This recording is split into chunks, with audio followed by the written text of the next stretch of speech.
Hello and welcome to our YouTube channel. तो आज के इस वीडियो में हम कंटिन्यू करेंगे क्लास ऑब्जेक्ट्स का जो कंसेप्ट हमने लास्ट टाइम पढ़ा था, और कंस्ट्रक्टर्स और सेल्फ का आपको मैंने आइडिया दिया था और कोड करके भी दिखाया था, जैसे आपको यहाँ पे दिख रहा है। तो इसी को आगे लेके जाएंगे और देखेंगे क्लास के अंदर हम ये फंक्शन कैसे लिखते हैं, फंक्शंस क्या होता है क्लास के अंदर और कैसे लिखते हैं। तो मैं बिना टाइम वेस्ट करते हुए सीधा लिखने पे चला जाऊंगा फंक्शन। तो आपको जैसे पता है, अगर मान लीजिए यहाँ पे क्लास नहीं है, कुछ नहीं है, तो मैं नॉर्मल फंक्शन कैसे लिखता हूँ, कीवर्ड डेफ दे देता हूं मैं और फंक्शन का नाम दे देता हूं। मान लीजिए यहाँ पे मैं लिखता हूं फंक्शन एक्सेलरेट, ठीक है। और ये सेल्फ का मतलब तो आपको बताया ही रहेगा मैं लास्ट वीडियो में आपको। ये सेल्फ मतलब होता है कौन से ऑब्जेक्ट को रेफर कर रहा है, जैसे यहाँ पे स्विफ्ट के ऑब्जेक्ट को रेफर कर रहा है या फॉर्च्यूनर के ऑब्जेक्ट को रेफर कर रहा है, किसको रेफर कर रहा है। तो मान लीजिए यहाँ पे मैं डमी फंक्शन बनाता हूँ। फंक्शन कैसे बनाते हैं, देखिए यहाँ पे क्लास कार लिखा तो कार मेरा क्लास डिक्लेयर हो गया। उसके अंदर ये इनिट कंस्ट्रक्टर है हमारा। कंस्ट्रक्टर कभी कॉल होगा, कंस्ट्रक्टर उसी टाइम पे कॉल होगा जब भी हमारा ये ऑब्जेक्ट बन रहा है। तो कार और ये लिखा मैंने, तो ये यहाँ पे कंस्ट्रक्टर कॉल हो गया। कंस्ट्रक्टर के जो भी आर्ग्यूमेंट्स है हम क्लास के नेम के साथ राउंड ब्रैकेट्स के अंदर दे देते हैं, तो ऐसे कंस्ट्रक्टर कॉल हो जाएगा। तो हमारा कंस्ट्रक्टर तब कॉल होता है। तो मान लीजिए अभी मैं और एक फंक्शन लिखता हूँ और बोलूंगा कि हमारा कार के साथ यहाँ पे मान लीजिए और एक मैं वेरिएबल भी दे देता हूँ। यहाँ पे बोलता हूँ मैं सेल्फ डॉट, मैं नाम देता हूँ नेम इक्वल टू नेम, ठीक है। तो यहाँ पे मैं और एक यहाँ पे ऐड कर देता हूँ, देख लीजिए नेम। तो इसको हम करेंगे साथ में। तो यहाँ पे देखिए मैं क्या कर रहा हूँ, सेल्फ डॉट नेम कॉमा, यहाँ पे दे दे रहा हूँ मैं प्लस, और यहाँ पे लिखता हूँ मैं इज एक्सेलरेटिंग, ठीक है। अभी आप सोचोगे ये क्या कर रहा है, अभी 2 मिनट में आपको ये पूरा क्लियर हो जाएगा। तो सबसे पहले यहाँ पे देखिए, यहाँ पे क्या लिखा मैंने, सेल्फ डॉट नेम लिखा। फिर ये यहाँ पे डिक्लेयर्ड है, यहाँ पे कैसे यूज कर पा रहा हूँ, तो वही होता है हमारा इंस्टेंस वेरिएबल का खासियत।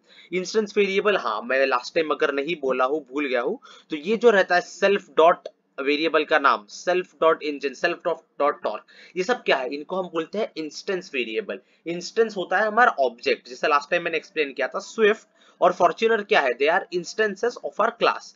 तो ये हो जाएगा इंस्टेंसेस। तो इंस्टेंस के अंदर के वेरिएबल को हम क्या बोलते हैं, इंस्टेंस वेरिएबल बोलते हैं। तो ये हो गया हमारा इंस्टेंस वेरिएबल। तो इंस्टेंस वेरिएबल को मैं क्लास के किसी भी फंक्शन के अंदर यूज कर सकता हूँ। और ये देखिए यहाँ पे जैसे मैंने क्या लिखा, डेफ एक्सेलरेट। तो ये एक्सेलरेट क्या है, फंक्शन है। फिर भी ये फंक्शन किसके अंदर लिखा है, मैंने क्लास के अंदर लिखा है। तो क्लास के अंदर लिखे जाने वाले फंक्शंस को हम लोग बोलते हैं मेथड्स।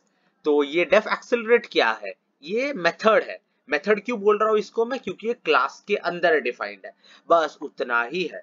तो चलिए आके इसको टेस्ट करके देखते हैं। मान लीजिए यहाँ पे इंजन, ये मान लीजिए मैंने लाइन हटा दिया सीधा, और यहाँ से मैं यहाँ पे मैं खुद से दे देता हूँ वैल्यू इंजन का 1197। तो जैसे आपको लास्ट टाइम याद रहेगा हमने क्या किया था, हमने वैसा ही सेम टू सेम वही कोड रखा है मैंने पूरा सेम।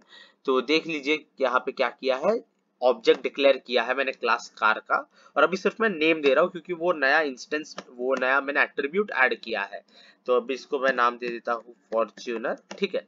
तो देख लीजिए अभी, और अभी यहाँ पे सबसे इंटरेस्टिंग पार्ट में क्या करूंगा, यहाँ पे मैं लिखूंगा स्विफ्ट डॉट एक्सेलरेट। देखिए यहाँ पे मैं सेल्फ आर्ग्यूमेंट नहीं दे रहा हूँ, यहाँ पे अपने आप सेल्फ है अंदर। फिर यहाँ पे मैं सेल्फ आर्ग्यूमेंट नहीं दे रहा हूँ, क्यों नहीं दे रहा हूँ, क्योंकि ये सेल्फ जो है बोलेगा कि कौन से ऑब्जेक्ट के ऊपर मेरा मेथड यूज हो रहा है। तो मैंने यहाँ पे ऑब्जेक्ट ऑलरेडी स्पेसिफाई कर दिया, स्विफ्ट डॉट एक्सेलरेट। तो मेरे पाइथन को पता है कि एक्सेलरेट ये जो मेथड है ये स्विफ्ट पे लग रहा है। तो ये सेल्फ जो है ये बोल दे रहा है कि स्विफ्ट पे हम लोग को काम करना है। तो यहाँ पे वैसा ही मैं लिखता हूँ फॉर्च्यूनर डॉट एक्सेलरेट, ठीक है। अभी इसको प्रिंट करके देखते हैं क्या रिजल्ट आता है। तो यहाँ पे क्या आया, देखिए Swift is accelerating, Fortuner is accelerating. तो देखिए हम लोग ऐसे यूज करते हैं क्लास के अंदर मेथड्स को। आप इसको कुछ भी कर सकते हो इसके साथ। आप यहाँ पे मैं रिटर्न भी कर सकता हूँ वैल्यू, मान लीजिए मुझे रिटर्न करना है तो मैं रिटर्न कर दिया सेल्फ डॉट टॉर्क, मान लीजिए मैंने रिटर्न कर दिया, सिर्फ दिखाने के लिए कर रहा हूँ मैं। और यहाँ पे मैंने लिख दिया x इक्वल टू ये, और फिर मैं यहाँ पे मैं क्या करूंगा, प्रिंट कर देता हूँ x। तो देखिए क्या आ जाएगा, आपको अच्छे से दिखेगा। ये सिर्फ हम खेल रहे हैं इसके साथ ताकि आपको बेटर समझ पाए। तो ये 115 आ गया जो वैल्यू मैंने पास किया था, ठीक है। तो ये हो गया हमारा मेथड। बहुत आसान कंसेप्ट है ये, सिर्फ एकदम आसानी से ट्राई करते रहने का। मान लीजिए मैं और एक चीज लिखता हूं। अभी मुझे पता है एक्सेलरेशन जो है वो गाड़ी टू गाड़ी डिपेंड करेगा। मेरे स्विफ्ट का एक्सेलरेशन फॉर्च्यूनर के एक्सेलरेशन से कम रहेगा, क्योंकि फॉर्च्यूनर का इंजन ज्यादा पावरफुल है। तो ये एक्सेलरेट जो मेथड है ये ऑब्जेक्ट टू ऑब्जेक्ट डिपेंड करेगा ना, फॉर्च्यूनर का ऑब्जेक्ट है या स्विफ्ट का ऑब्जेक्ट है, कौन से इस पे ज्यादा, अगर आप प्रैक्टिकली सोचोगे तो वैसा ही डिपेंड करेगा। पर गाड़ी क्यों बनता है? गाड़ी चलने के लिए बनता है। तो वर्क्स नाम का मान लीजिए मैंने मेथड डाल दिया यहाँ पे। तो ये वर्क्स नाम का मेथड क्या करना चाहिए, यहाँ पे सिर्फ प्रिंट करना चाहिए कि वर्क्स। ठीक है, तो ये क्या होना चाहिए, ये अगर ये मेथड क्या है, ये कोई ऑब्जेक्ट के ऊपर डिपेंडेंट नहीं रहना चाहिए। कोई भी अगर मुझे गाड़ी दिखा रास्ते पे तो मुझे पता रहना चाहिए ना ये चलता है या नहीं चलता है। ये गाड़ी पर डिपेंड थोड़ी करेगा कि कौन सा गाड़ी चलता है कौन सा नहीं चलता है। मान लीजिए ऑल्टो है, स्विफ्ट है और बीएमडब्ल्यू है, तो इसका मतलब ये थोड़ी है कि बीएमडब्ल्यू चलता ही नहीं है और ऑल्टो चलता है, ऐसा कुछ होता थोड़ी है। सारे गाड़ी चलते हैं। तो उसी हिसाब से तो हम लोग का ये क्या है, ये हम लोग क्लास मेथड बोल सकते हैं। क्लास मेथड क्या होता है, जो ऑब्जेक्ट पे डिपेंड ना होके क्लास पे ही डिपेंड होता है। जैसे चलना, गाड़ी चलने के लिए ही बना है ना, तो वो किसी ऑब्जेक्ट के ऊपर डिपेंड थोड़ी करेगा। वो सिर्फ देखेगा कि क्लास है या नहीं, मतलब वो कार है या नहीं, कार है तो चलेगा। समझे? अगर आपको ये क्लियर नहीं हुआ तो यहाँ पे देख लेते तो और चीज क्लियर होगा। यहाँ पे मैं देखिए, यहाँ पे मैं लिखा हूँ कार, जो हमारे इसका नाम है, क्लास का नाम है, और यहाँ पे लिखा मैंने वर्क्स।